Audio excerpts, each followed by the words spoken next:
Welcome to an edition of Point Taken, where we engage with eminent figures across sectors in Hong Kong on key issues facing the region. The pandemic has brought about a silver lining of a chance for a large-scale change in the education sector, specifically with technology and the digitalization of education. How can Hong Kong harness the rapidly growing digitalization of the education space to improve the existing system? What exactly are these tech tools, and how are they currently being applied by schools and institutes? And what are the concerns that come with such a change that need to be addressed to ensure a safe ecosystem for students? Joining me today to discuss this is Professor Cheng Kai-ming, Emeritus Professor of Education at University of Hong Kong, and Victor Cheng, Executive Director of Hong Kong Education City.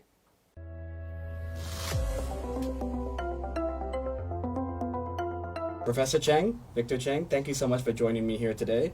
There's a quote that I really like by an education specialist, George Couros, and I think it's quite timely, is that technology won't replace great teachers, but technology in the hands of great teachers can be transformational. So, Professor, I wanted to ask you, how can Hong Kong effectively harness this digitalization of the sector for it to solve any existing problems in the system today? The pandemic, the longest school suspension in the world, perhaps in Hong Kong, we suspended our schools for 18 months, which is rather unusual. But it forces the teachers to move into a blended mode of teaching, or sometimes even all online. And I would say, in echo to your quotation, I think the technology helps, facilitates some opportunity for teachers to transform themselves from a teaching role to a designer's role, because students are not under your nose. You can't see them, and therefore you have to design and think of how they would learn.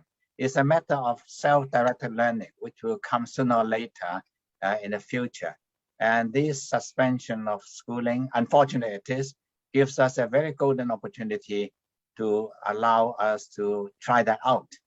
Victor Cheng, I wanted to get some examples of what are these educational tools or gamification implementation of this digitalization that we are currently seeing in Hong Kong, or perhaps hope to see later.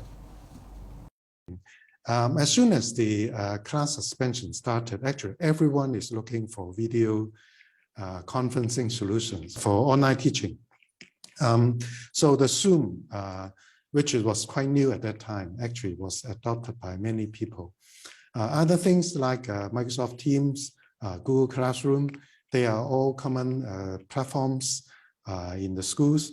But after a few months, probably people are aware that just the online conferencing tool is not sufficient for effective teaching. We need some interactive tools. We need some get some response from students. We need to have some collaboration. So the other group of software becoming more popular, things like, for example, a platform called Padlet, that the student can share their works on the same screen, that immediately make the class more collaborative. And we also see a new stream of platforms becoming popular, because apart from the online classes, actually, we also have the STEM and coding lessons, which are very difficult to conduct in a traditional classroom, actually. No, that's an interesting point you brought up about STEM research. Like as the education sector, as different sectors themselves evolve more like STEM, the way to teach them is also changing. It requires a different touch to it. But how do you strike that balance between, implementing technology and the things that come with it? Actually, they always have to come together.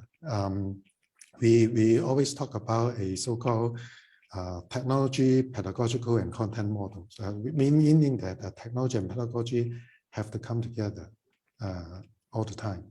And so having these tools are just the beginning, but at the same time, there are numerous teacher sharing webinars. We have webinars that have thousands of teachers attending at the same time, which didn't happen before. And so the huge amount of professional development for teachers actually happened, and it has to happen at the same time, together with this technology deployment. What Mr. Chen mentioned is very important, because there's a change of a teacher's relationship with technologies. And this is the first step, because Hong Kong has a very high level of diffusion of digital devices in daily life, but very low before the pandemic among schools in education. And the pandemic has changed that situation. In 2 or 3 weeks, all teachers are mastering some kind of technology. But the other thing is, before that, all the technologies in schools were driven by the providers, by the designers of the technology. But you're right. The whole thing is about when students are left on their own, what we call self-directed learning, then there are things that we thought we could control is no longer in control.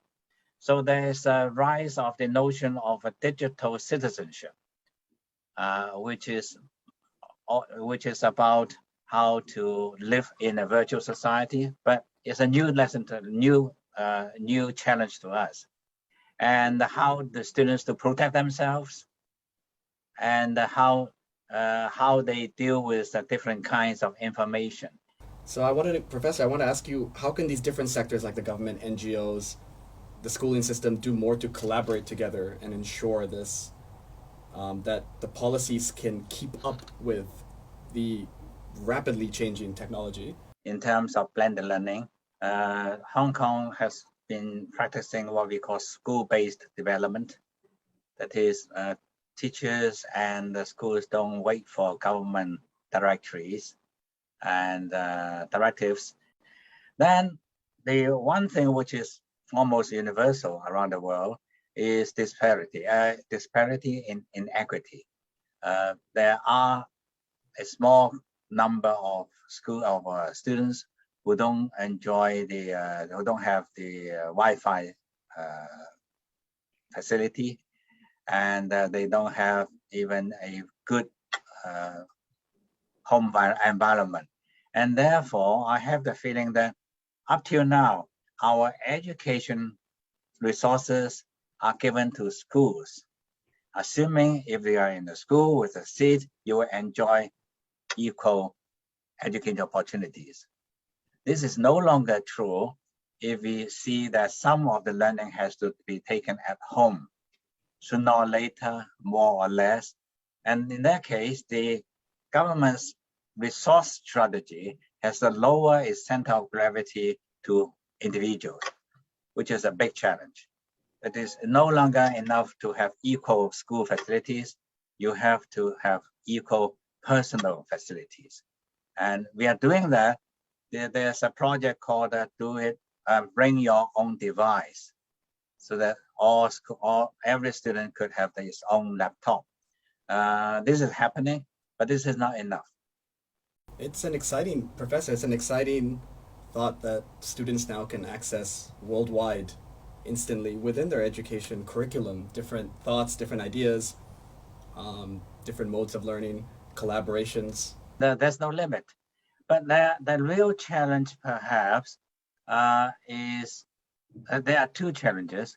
One is when the pandemic is less fierce, like we are facing now. We have 0 local cases. It's tempting to go back to the old normal, and I think that is a danger in a way, because we are a step into the future, only a small step. Nonetheless, it opens the door.